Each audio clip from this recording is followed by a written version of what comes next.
अभी हमारा next paper है पेपर 2 और उसका क्वेश्चन नंबर 1B है। क्वेश्चन नंबर 1 का जो बी पार्ट है वो हमारे पास गिवन है। Let V and W be two vector spaces over the same field F, और एक ट्रांसफॉर्मेशन है V से W पे, लीनियर ट्रांसफॉर्मेशन है वो। तो हमने ये शो करना है कि T 1 1 है, कब? जब कर्नल ऑफ T 0 हो या नल ऑफ T 0 हो। अब कर्नल ऑफ T क्या है? कर्नल ऑफ T ये है कि V वाले उन तमाम एलिमेंट्स का सेट जिनका image according to this transformation W में 0 हो। तो हमने ये शो करना है कि अगर तो ये लीनियर ट्रांसफॉर्मेशन 1 1 है तो कर्नल ऑफ T 0 होगा, और कन्वर्सली कर्नल ऑफ T अगर 0 है तो फिर T 1 1 होगा। तो हम ये करते हैं कि let V and W be two vectors and let हम ये कहते हैं कि T 1 1 है, let T is 1 1, then we have to show that kernel of T is equal to 0। अगर हमने कर्नल ऑफ T 0 प्रूव करना है, हमने कह देते हैं कि T जो है वो 1 1 है। अगर T 1 1 है तो हमने कर्नल ऑफ T 0 प्रूव करना है। तो हम ये कहते हैं कि U बिलोंग करता है कर्नल ऑफ T को। अगर U बिलोंग करता है कर्नल ऑफ T को तो फिर T ऑफ U तो 0 होगा। क्यों 0 होगा? क्योंकि U हमने लिया है V में से, for all U belongs to V। तो V के उन तमाम एलिमेंट्स का सेट जिनका इमेज W में 0 होगा अंडर दिस ट्रांसफॉर्मेशन। अगर T ऑफ U 0 है तो इसका मतलब ये है कि T ऑफ 0 भी 0 ही होता है। अब चूंकि T 1 1 है तो इसका मतलब ये हुआ कि T ऑफ U ये बराबर है T ऑफ 0 के। तो अगर ये 0 के बराबर है तो फिर U भी 0 के बराबर है। तो U हमने कहाँ से लिया था? कर्नल ऑफ T से। तो इसका मतलब ये हो गया कि कर्नल ऑफ T जो है ना वो हमारे पास आ गया 0 के। कन्वर्सली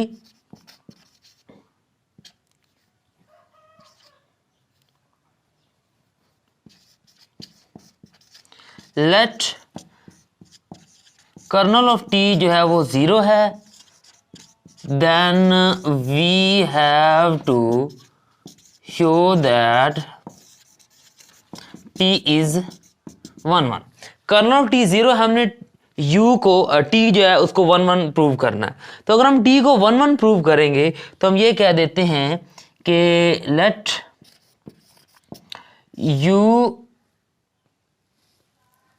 U1 एंड U2 ये बिलोंग करते हैं जी V में से, फॉर ऑल U1 U2। तो हम ये कहते हैं कि T ऑफ U1 ये बराबर है T ऑफ U2 के। T of U1 T U2 के बराबर है तो इसका मतलब ये हुआ कि T of U1 minus U2 ये बराबर हो गया 0 को। क्यों 0 के बराबर है? क्योंकि कर्नल ऑफ T 0 है। तो अगर T of U1 T of U2 के बराबर है तो इसका मतलब T of U1 minus T of U1 minus U2 ये 0 के इक्वल है।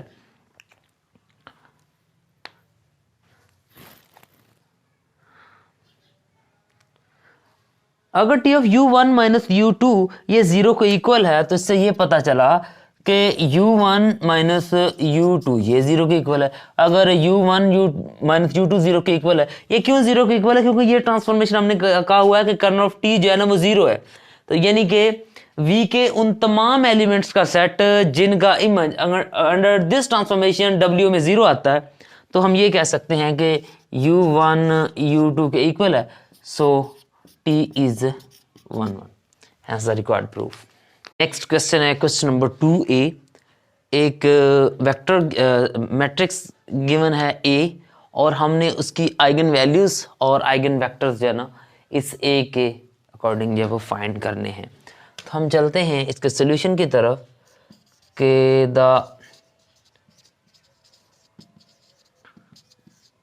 जो कैरेक्टरिस्टिक इक्वेशन है ऑफ A इज वो है A माइनस लैम्डा आई और उसका डिटर्मिनेंट जो है वो 0 के इक्वल। हम इस A की A माइनस लैम्डा आई माड इज इक्वल टू 0। तो हम ये कहते हैं कि A माइनस लैम्डा आई माड इज इक्वल्स टू ए, यानी कि -1 माइनस लैम्डा 0 1 3 0 माइनस लैम्डा, तो ये ऐसे ही आएगा, और ये -3 1 0 -1 माइनस लैम्डा।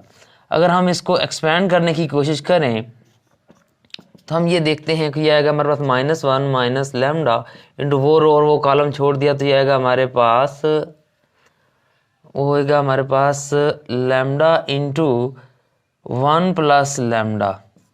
हमने क्या किया, वो रो और कॉलम छोड़ दी, माइनस इंटू ये वाला माइनस जब अंदर से कॉमन लेंगे तो हमारे पास आएगा 1 प्लस लैम्डा, वो माइनस और इस माइनस से वो प्लस हो जाएगा, इंटू 0, तो सब कुछ 0 कर देगा, ये 1 है, तो ये रो और ये कॉलम छोड़ दिया तो हमारे पास आएगा, ये आएगा हमारे पास प्लस लैम्डा।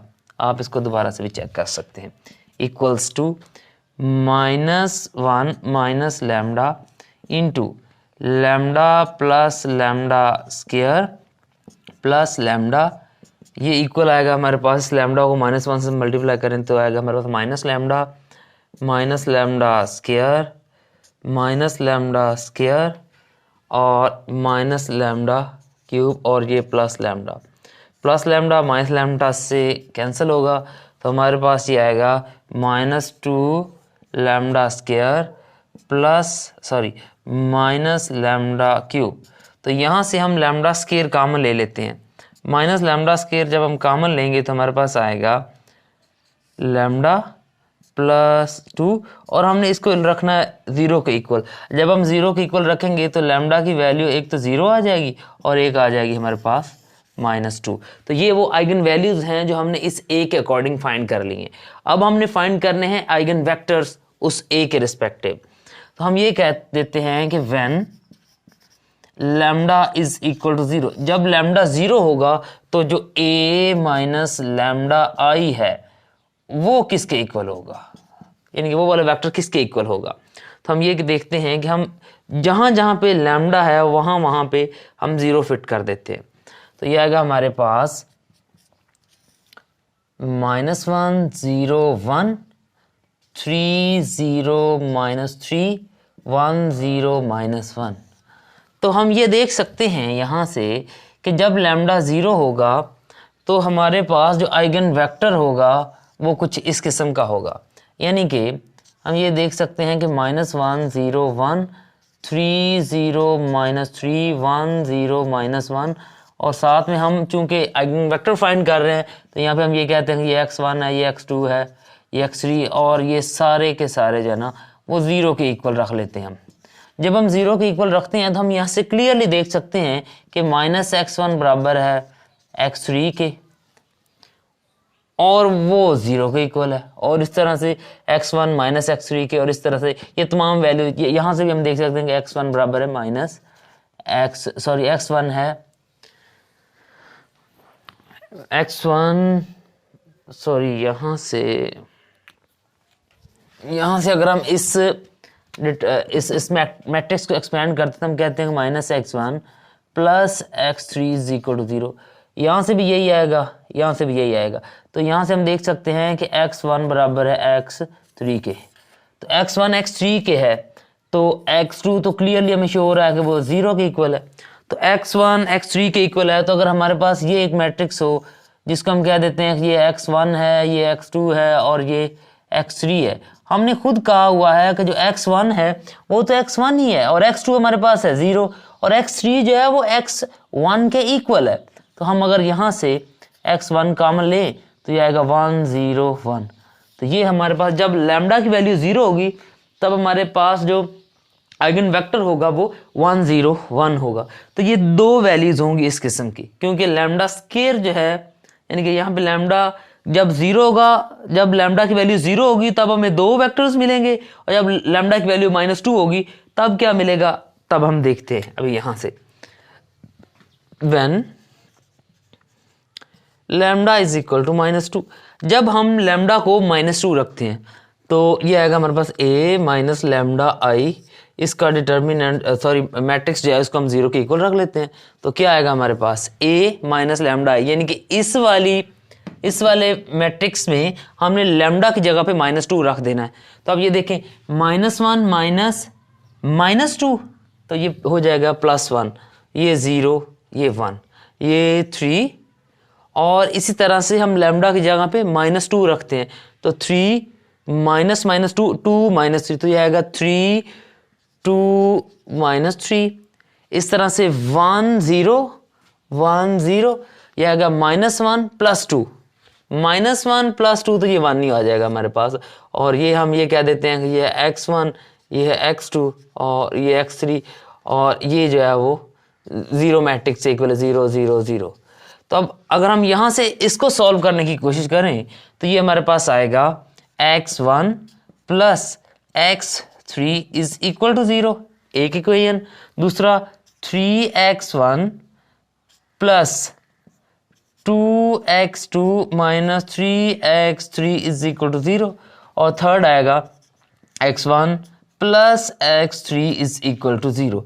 अगर x1 x की वैल्यूज फाइंड करते हैं तो यहाँ से हमारे पास आएगा x1 = -x3 के, यहाँ से भी x1 - x3 के इक्वल आएगा। तो अब यहाँ से अगर हम देखें तो ये आएगा 3x1 + 2x2 - 3।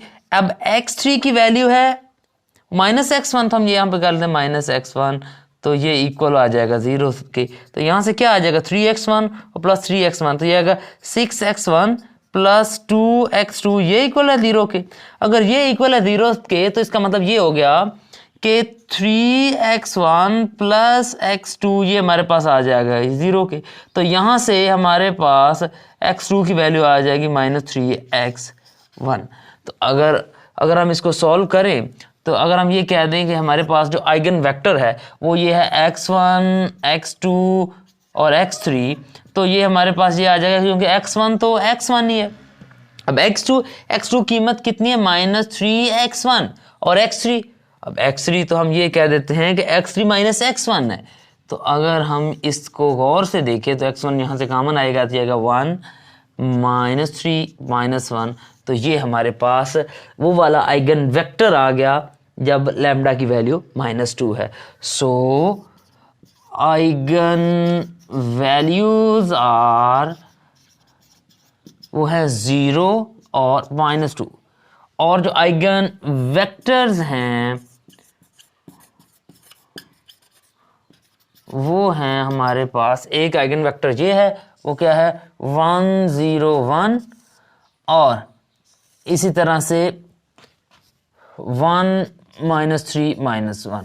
चूंकि यहाँ पे 3 रोज और 3 कॉलम 3/3 का मैट्रिक्स है, तो यहाँ पे लैम्डा की वैल्यू 0 2 टाइम्स है। अगर हम यहाँ से इस कैरेक्टरिस्टिक इक्वेशन को देखें तो यहाँ पे लैम्डा की वैल्यू 0 2 टाइम्स है, जो हमने एक मरतबा लिखे। तो इसका मतलब ये हुआ कि हमारे पास ये 3 आइगन वेक्टर्स होंगे 1 0 1 और फिर 1 0 1 और 1 -3 -1। तो ये हमारे जी हमारा नेक्स्ट क्वेश्चन है क्वेश्चन नंबर 2b। क्वेश्चन है कि अगर पॉसिबल हो तो आपने एक मैट्रिक्स P फाइंड करना है, जबकि P inverse this and P वो एक डायगोनल मैट्रिक्स है। तो हम असल में एक मैट्रिक्स फाइंड करना चाहते हैं जो P हो। तो हम ये कह देते हैं कि लेट P इनवर्स 1 3 2 2 P जो है इज डायगोनल मैट्रिक्स। अगर एक डायगोनल मैट्रिक्स है तो हम इसकी अगर कैरेक्टरिस्टिक इक्वेशन जो है वो फाइंड करें, अगर हम इसको ये कह दें कि ये लेट हमारे पास A है और A जो है वो इस किस्म का मैट्रिक्स है 1 3 2 2, तो इसकी जो कैरेक्टरिस्टिक इक्वेशन होगी वो होगी A - λI, और वो 0 के इक्वल रख के हम ना इसकी पहले आइगन वैल्यूज फाइंड करते हैं। तो A यानी कि वो वाला मैट्रिक्स -λI, तो आप देखें A - λI अगर हम देखें तो वो होगा हमारे पास A यानी कि 1 - λ 3 2 और फिर 2 - λ। अच्छा, अब हम इसको एक्सपेंड करते हैं 1 - λ इंटू 2 - λ -6। तो अगर हम इसको देखें तो ये आएगा हमारे पास 2 - λ -2 λ प्लस λ² -6। तो अगर हम इसको देखें तो ये हमारे पास आएगा λ² -3 λ -4। तो आप देखें यहाँ से लैम्डा स्क्वायर -4, हम इसको ये लिख लेते हैं कि -4 प्लस लैम्डा। तो जब हम इसके फैक्टर बनाते हैं तो आएगा हमारे पास 4 lambda, sorry, lambda into lambda -4 +1 और ये लैम्डा -4। तो जो हमारे पास लैम्डा की वैल्यू आ गई, यानी कि जो आइगन वैल्यूज़ आ गई वो -1 और 4 आ गई।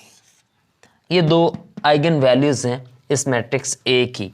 अब हम ये देखते हैं कि when lambda is equal to -1, जब लैम्डा की वैल्यू -1 हो तब ये जो कैरेक्टरिस्टिक इक्वेशन है उसके मुताबिक जो वैल्यू है वो क्या आती है। तो हम देखते हैं लैम्डा की जगह पे -1 इसमें पुट करते हैं तो हम देखते हैं ए माइनस लैम्डा आई जो मैट्रिक्स है वो हमें दे रहा है 1 1 -+1, ये 3, ये 2 और इस तरह से 2 -1, तो ये आ जाएगा हमारे पास 3, यानी ये आ जाएगा 2 3 2 3। तो ये हमारे पास मैट्रिक्स आ गया जब हम लैम्डा की वैल्यू -1 पुट करते हैं। तो अगर हम ये कह दें कि C1/2 और C2/3, यानी कि C कॉलम 1 को हम 2 पे डिवाइड कर दें और C कॉलम 2 को हम 3 पे डिवाइड कर दें तो हमारे पास एक नया मैट्रिक्स आ जाएगा, वो हम देखते हैं 1 1 1 1, यानी कि ये एक थोड़ा सा सिंपल मैट्रिक्स है। तो अगर हम ये देखें, हम कहते हैं कि A माइनस लैम्डा आई और साथ में हम V फाइंड करें, यानी कि V एक वेक्टर है जो हम फाइंड करना चाहते हैं, क्योंकि हमने शो करना है कि P inverse this matrix AP वो जो है वो डायगोनल मैट्रिक्स है। तो हम ये कह देते हैं कि ये 1 1 1 1 इक्वल्स टू ये A और साथ में V वो क्या है x1 x2 और ये 0 के इक्वल आ जाता है। अगर हम लैम्डा की जगह पे 1 पुट करते हैं तो अच्छा, अब यहाँ से हमारे पास जो x1 है वो बराबर आ जाता है। अगर हम इसको सॉल्व करें तो x1 प्लस x2 ये 0 है, यहाँ से भी x1 प्लस x2 ये 0 के इक्वल आ जाता है। तो x1 सीधा सीधा x2 के इक्वल आ गया। अगर x1 x2 के इक्वल आ गया है तो इसका मतलब ये हुआ कि जो हमारे पास मैट्रिक्स है वो है x1 x2, तो वो बराबर नहीं हो जाएगा x1 माइनस x2 के -x1, x2 की वैल्यू तो -x1 है। तो यहाँ से अगर हम x1 कॉमन लें तो आएगा 1 -1। तो यानी कि हमारे पास जो वेक्टर आ गया, एक वेक्टर v जो हमारे पास आया वो आया 1 और -1, ये हमारे पास एक वेक्टर आ गया। अच्छा, अगर हम इसको नॉर्मलाइज कर दें तो क्या होगा। अच्छा, अगर हम इसको नॉर्मलाइज करते हैं तो हम ये देखते हैं कि ये हो जाएगा 1 और √2 और ये हो जाएगा -1 और √2, और हम इसका साथ में ट्रांसपोज भी ले लेते हैं, क्योंकि ट्रांसपोज लेंगे तो ये हमारे पास ना वो P या P इनवर्स मैट्रिक्स हो जाएगा, क्योंकि हम ये साबित कर रहे हैं कि ये डायगोनल मैट्रिक्स है P inverse something of matrix of P। तो ये हमारे पास जब लैम्डा -1 होगा तो रिजल्ट हमारे पास ये आएगा। अच्छा, व्हेन लैम्डा जो है हमारे पास जब लैम्डा हमारे पास 4 आएगा तब क्या वैल्यू निकलेगी। तो हम देखते हैं, हम कहते हैं कि A माइनस लैम्डा आई, जब लैम्डा की वैल्यू 4 होगी तो अब उस यहाँ पे लैम्डा की वैल्यू 4 पुट करते हैं तो हमारे पास आएगा -3 3 1 माइनस लैम्डा तो -4 है, तो 2 माइनस लैम्डा, तो ये आएगा हमारे पास -2। तो हम ये करते हैं कि हम कहते हैं कि R1 divided by 3 and R2 divided by 2। तो हमारे पास जो मतलूबा हमारे पास डिटर्मिनेंट मैट्रिक्स है वो उधर सिंपल फॉर्म में आ जाएगा -1 1 1 -1। अगर हम ये कहें कि A माइनस लैम्डा आई और वो वेक्टर हम फाइंड करें तो हम ये देखेंगे कि -1 1 1 1 ये तो a माइनस लैम्डा i की वैल्यू आ गई जो कि यहाँ पे हमारे पास गिवन है, इंटू वी वेक्टर हम अपने पास से x1 और x2 लिख लेते हैं जो कि हमने फाइंड करना है, और वो 0 0 के इक्वल है क्योंकि वो डायगोनल है, हम पहले बात कर चुके हैं। तो यहाँ से आप गौर से देखें तो x1 x2 के इक्वल आ जाएगा। जब x1 x2 के इक्वल आ जाएगा तो वेक्टर जो है वो हमारे पास क्या आएगा, वो आएगा हमारे पास, अगर वो वेक्टर x1 और x2 की सूरत में है तो हमें पता है कि x1 तो x1 है और जबकि x2 है वो भी x1 है, तो यहाँ से हमारे पास जो वेक्टर आएगा वो 1 1 आ जाएगा। तो फिर वही बात, बाय नॉर्मलाइजिंग,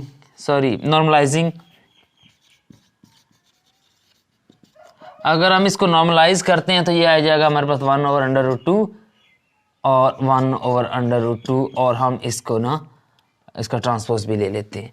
तो हम ये कह देते हैं कि ये हमारे पास ना ऐसा मैट्रिक्स आ गया P इनवर्स जो कि इक्वल है, P है जो कि इक्वल है इसके, यानी कि 1/√2 माइनस 1/√2 और 1/√2 और फिर 1/√2। और चूंकि हम ये लेट कर चुके हैं कि ये डायगोनल मैट्रिक्स है तो हम ये कहते हैं कि इसमें P इनवर्स या P का जो ट्रांसपोज है वो आपस में इक्वल आ जाएंगे। तो ये हमारे पास P है और ये यानी कि ये वेक्टर P की भी वैल्यू है और P इनवर्स की भी वैल्यू है, तो हमें P इनवर्स भी चाहिए और P भी चाहिए। अब हम इस इक्वेशन को P inverse this matrix and P इसको हम सॉल्व करते हैं। तो P हमारे पास ये है, तो P इनवर्स हम फाइंड करेंगे P inverse this matrix that is 1 3 2 2 और साथ में P। तो P इनवर्स हमारे पास है 1/√2 माइनस 1/√2, फिर 1/√2 और फिर 1/√2 into this matrix that is 1 3 2 2 into P है 1/√2 माइनस 1/√2 1/√2 और फिर 1/√2। तो हम इन मैट्रिसेस को सॉल्व करने की कोशिश करते हैं। तो हम कहते हैं 1/√2 माइनस 1/√2 ओवर 1/√2 और फिर 1/√2। तो जब हम इसको सॉल्व करते हैं फर्स्ट रो फर्स्ट कॉलम, तो आएगा हमारे पास 1/√2 प्लस 3/√2, फिर ये कॉलम ये आएगा माइनस 1/√2 प्लस 3/√2, तो यह आएगा हमारे पास 2/√2 प्लस 2/√2, यहाँ पे माइनस 2/√2 प्लस 2/√2। तो यहाँ से हमारे पास आएगा 1/√2 माइनस 1/√2 1/√2 और फिर 1/√2। यहाँ से 3 + 1 तो यह आएगा 4/√2, 3 - 1 तो यह आएगा 2/√2, तो ये आ जाएगा 2 + 2 4/√2, ये माइनस और ये प्लस ये 0 आ जाएगा हमारे पास। तो फर्स्ट रो फर्स्ट कॉलम हम इसको भी अब सॉल्व करते हैं। फर्स्ट रो फर्स्ट कॉलम तो ये आएगा हमारे पास 4/√2 माइनस 4/√2। अब फर्स्ट रो सेकंड कॉलम तो ये आएगा हमारे पास 2/2। फर्स्ट रो फर्स्ट कॉलम तो ये आएगा 2/2 और प्लस में 0 ये आ जाएगा। अब यहाँ पे 1/√2 तो ये आएगा हमारे पास 4/2 सॉरी ये 2 नहीं है 4/2 ही है, ये आएगा हमारे पास 4/2 प्लस 4/2। अच्छा, फिर आएगा हमारे पास 2/2, तो और प्लस 0 आ जाए। तो अगर हम गौर से देखें ये 4/2 माइनस 4/2 कैंसिल, ये 2 ये 1 2/2 1, ये 4 2 + 2 ये आ जाएगा हमारे पास 4 और 2/2 1। तो यही हमारे पास असल में वो पॉसिबल मैट्रिक्स P है जो हमने। हमारे पास नेक्स्ट क्वेश्चन है क्वेश्चन नंबर 4B। एक मीट्रिक स्पेस गिवन है and tau be collection of all the open subsets of X। हमने ये शो करना है कि टा जो है वो X पे टोपोलॉजी है। तो टोपोलॉजी होने के लिए कौन सी 3 शराइत हैं कि फाई और X जो है वो ओपन सेट्स होने चाहिए, और जो यूनियन ऑफ मेंबर्स ऑफ टा बिलोंग्स टू टा, यानी कि टा के तमाम जो एलिमेंट्स हैं उनकी यूनियन भी टा में बिलोंग करनी चाहिए और उनकी इंटरसेक्शन जो है वो भी टा में बिलोंग करनी चाहिए। तो पहले हम ये शो करते हैं कि फाई और एक्स जो हैं वो ओपन सेट्स हैं, और ये शो करने के लिए हम ये कह देते हैं कि फाई और एक्स कोई टा के मेंबर्स हैं। अगर वो टा के मेंबर्स हैं तो वो ओपन सबसेट्स होंगे किसके, एक्स के, फुल स्पेस एक्स के। अगर हम ये एज्यूम कर लें, कंट्रेरी सपोज कर लें कि फाई जो है वो ओपन नहीं है, तो अगर ओपन नहीं है तो इसका मतलब एक ऐसा पॉइंट एग्जिस्ट करेगा जिसके कॉरस्पॉन्डिंग हमें कोई किसी भी रेडियस की ओपन स्फीयर बनाए तो वो फाई में कंटेन ही ना करे, यानी कि S R of X is not belongs to R, not a subset of phi. कि एक ऐसा ओपन स्फीयर मिले, ओपन सेट मिले जिसका सेंटर एक्स हो और उसका रेडियस आर हो, तो फाई का सबसेट ना हो। अब हमें पता है कि जो फाई तो है ही एम्प्टी सेट, तो हमने कॉन्ट्रेरी गलत सपोज किया और हमारे पास आंसर भी गलत आया। तो हमने ये कहा कि जो हमने सपोज गलत किया था जो सही है फिर सही है, इसका मतलब ये हुआ कि फाई जो है ना वो ओपन सेट है, क्योंकि फाई में तो पॉइंट्स ही कोई नहीं कंटेन करते। और इसी तरह जो एक्स है फुल स्पेस एक्स वो भी ओपन सेट है। कैसे, हम किसी भी रेडियस की किसी भी पॉइंट को सेंटर मान के किसी भी रेडियस की एक ओपन सेट लें तो वो उसी टा में कंटेन करेगा, क्योंकि फुल स्पेस एक्स है। तो ये भी हम कह सकते हैं कि since every open sphere centred on each of its points is contain in X, thus both phi and X are open, दोनों ये ओपन है। सेकंड बात है कि हमने ना यूनियन फाइंड करनी होती है कि तमाम जो टा के मेंबर्स हैं उनकी यूनियन भी टा में बिलोंग कर या वो उसी कलेक्शन में मौजूद हो। तो हम ये कह देते हैं कि ये union of alpha side alpha belongs to I कोई कलेक्शन है ओपन सेट्स की। हम ये शो करना चाहते हैं कि ये यूनियन ऑफ मेंबर्स ऑफ टा बिलोंग करते हैं टा को। तो असल में हम शो ये करना चाहते हैं कि U of alpha belongs to I side, union of alpha belongs to I side that U of alpha वो ओपन सेट है एक्स में। तो अगर ओपन सेट है तो इसकी दो ही पॉसिबिलिटीज हो सकती है ना, या तो वो यूनियन ऑफ अल्फा यानी कि तमाम जो यू ऑफ अल्फा हैं वो एम्प्टी सेट हो, या एम्प्टी सेट ना हो। अगर तो वो सेट एम्प्टी हो तो हम ऊपर प्रूव कर चुके हैं, अगर तो वो सेट एम्प्टी होंगे तो फिर ये यूनियन ऑफ अल्फा जो है तमाम जो ओपन सेट्स की यूनियन है ना वो ओपन सेट होगी। और लेट्स सपोज अगर वो एम्प्टी नहीं है तो इसका मतलब कोई एक एलिमेंट एक्स बिलोंग करता होगा। एक्स अगर कोई एलिमेंट बिलोंग करता है तो एक्स को सेंटर मानकर किसी भी रेडियस की हमें एक मिल जाएगी ओपन सेट। ओपन सेट क्यों मिलेगा, क्योंकि you of alpha actually collection है किसकी, टा के तमाम एलिमेंट्स की, यानी कि ये ओपन सेट्स की कलेक्शन है। तो अगर हम वो ये देखें कि हमें एक आई में फॉर सम आई यानी कि किसी आई में एक इंटरवल में आर ग्रेटर देन 0 यानी कि नॉन जीरो रियल नंबर में मिलता है, जो जिसके अकॉर्डिंग अगर एक्स को हम मरकज मान के सेंटर मान के उसकी एक ओपन स्फीयर बनाए तो वो यू ऑफ अल्फा को कंटेन यानी कि यू अल्फा इसको कंटेन करता होगा।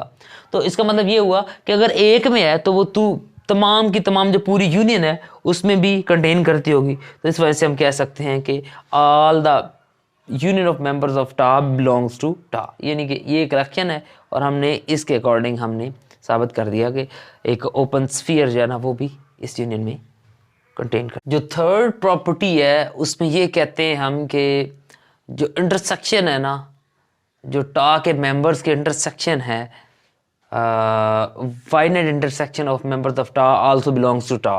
तो टा के जो मेंबर्स की इंटरसेक्शन है वो भी टा में बिलोंग करनी चाहिए। तो हम ये कह देते हैं कि let this be a collection of finite numbers of open subset of x. हमने ये शो करना है कि ये जो मेंबर्स हैं ये इनकी जो इंटरसेक्शन है यू आई की वो टा का मेंबर हो। तो इसके लिए हम ये कहते हैं कि ये ओपन, हम कहते हैं कि ये ओपन है क्योंकि टा के जो मेंबर्स हैं वो ओपन होते हैं।